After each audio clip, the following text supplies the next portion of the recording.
I'll speak today about the company's finances, and I will use the DuPont disaggregation model and Dunkin' Donuts as a benchmark for comparison.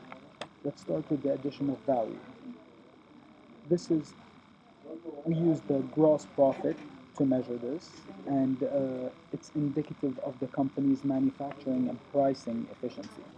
Here, Starbucks does great with 58%, but relatively lower than Dunkin' Donuts' 81%.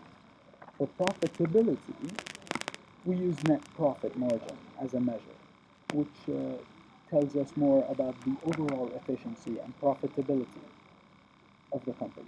Here, Starbucks comes to its own, returning 10% net profit versus Dunkin' Donuts 5%. Moving on to the next one, effectiveness. We'll use asset turnover first.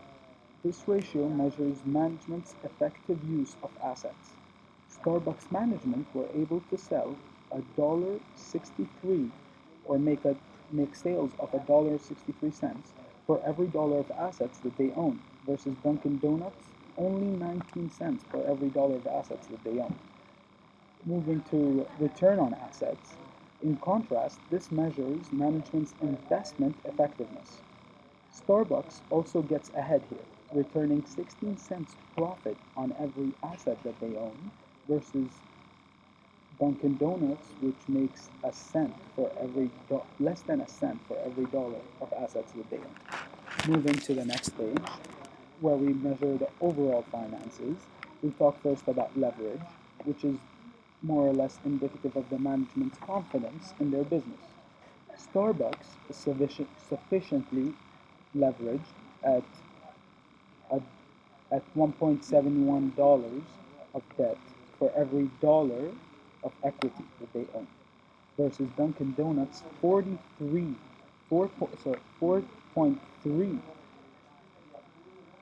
dollars of debt for every dollar of equity that they own, which raises more questions rather than gives more credibility. For return on equity, which gives us a more overall look at the company's performance, clearly with a return on equity of 27% versus Dunkin' Donuts 5%, Starbucks is a better performer. That's it about the finances. Now moving on to the acquisitions policy.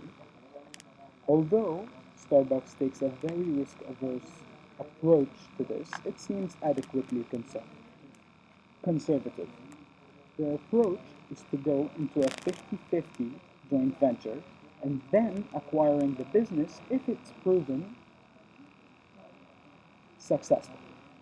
Last year, it acquired 4 companies with the same name, 2 of which are France's Sigla and Brazil's Cafés Sereia. Thank you very much. My friends are going to take this away.